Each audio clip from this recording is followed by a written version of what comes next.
अध्याय 12 खगोल पर्व है कुंभ। कुंभ भारत का प्राचीनतम पर्व है। ये भगवान राम व कृष्ण दोनों से प्राचीन है। भारत में संभवतः इतनी बड़ी संख्या में जनमानस किसी अन्य पर्व में भाग नहीं लेता जितना कि कुंभ में। इतनी बड़ी संख्या में भाग लेने का कारण है कि ये पर्व किसी जाति विशेष, समुदाय विशेष या प्रदेश विशेष के लिए नहीं है। ये पर्व तो समूचे जनमानस के लिए भारत के मनीषियों ने आविष्कृत किया था। पुराणों में लिखी कथा को हम यहाँ नहीं दोहराएंगे, अपितु उस कथा के पीछे जो विज्ञान वो वास्तविक अर्थ है उस पर चर्चा करेंगे। हम जानते हैं कि ग्रहों का पृथ्वी पर प्रभाव पड़ता है। कहा गया है कुंभ पर्व उसी विज्ञान पर आधारित है। सभी जानते हैं कि पूर्ण कुंभ 12 वर्षों के अंतराल पर पड़ता है। इसका कारण ये है कि 12 वर्षों के बाद बृहस्पति ग्रह मेष और सूर्य चंद्र राशियों में होते हैं। आकाश मार्ग में ग्रहों की ये युक्ति विशेष है और जनमानस के लिए हितकर भी, बशर्ते मनुष्य इस अवसर का सदुपयोग करे।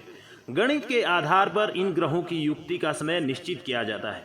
आधुनिक खगोल शास्त्री भी इस गणित को स्वीकारते हैं, पर पृथ्वी पर रहने वाले प्राणियों पर इन ग्रहों की इस युक्ति का कोई प्रभाव पड़ता है, इस बात को वे पूर्ण रूप से नहीं स्वीकारते।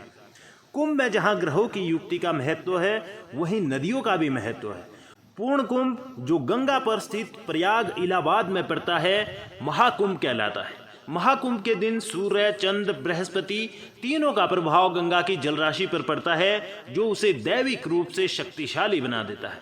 इस दौरान जो प्राणी अपने शरीर को गंगा की जलराशि में डुबोकर पाप मुक्ति प्रार्थना करते हैं, पाप मुक्त हो जाते हैं और सांसारिक सुखों से युक्त भी।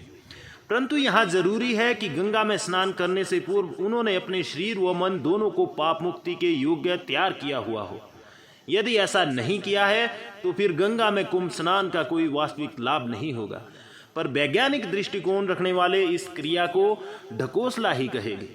प्राचीन काल में ऋषि मुनि जब कुंभ के अवसर पर स्नान करते थे तो कुछ दिन पूर्व नदी के किनारे डेरा डालकर व्रत जप द्वारा अपने शरीर व मन की शुद्धि करते थे और निश्चित समय पर गंगा, गोदावरी या फिर क्षिप्रा नदी में स्नान करते समय भी वे मंत्र जाप करते थे। शरीर को पूर्ण रूप से कुछ समय तक गंगा की जलराशि में डुबो कर रखते थे ताकि कुंभ के शुभ मुहूर्त पर आध्यात्मिक लाभ उठा सके।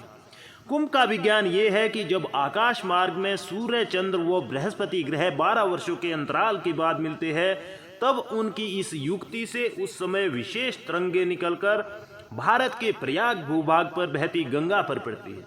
उन विशिष्ट तरंगों के जल से मिलने पर वो जलराशि कुछ समय के लिए दैविक हो जाती है। यदि कोई व्यक्ति उस समय जल में विधिवत स्नान करता है तो वो अवश्य ही पाप मुक्त हो जाता है। विधिवत स्नान ना करने पर उसे मात्र आंशिक फल ही मिलता है। 8वीं सदी में महाराज हर्षवर्धन ये पर्व बड़ी निष्ठा से मनाते थे और अपनी सारी धन संपदा दान कर देते थे। इस सत्य का उल्लेख इतिहास में भी मिलता है। कुंभ का जो रूप हमें आज देखने को मिलता है वो युग के अनुरूप विधि विधान के अनुसार नहीं। ऐसे में यदि कुंभ के अवसर पर गंगा में स्नान करने पर उनके पाप नहीं कटते तो इसमें गंगा या कुंभ परंपरा का क्या दोष। ये सत्य है कि हर धार्मिक मान्यता को पूरा करने का एक निश्चित ढंग है। यदि हम वैसा नहीं करते तो दोष हमारा है, ना कि परंपरा या मान्यता का। परंतु आज आवश्यकता इस बात की है कि पहले हम गंगा को बचाएं।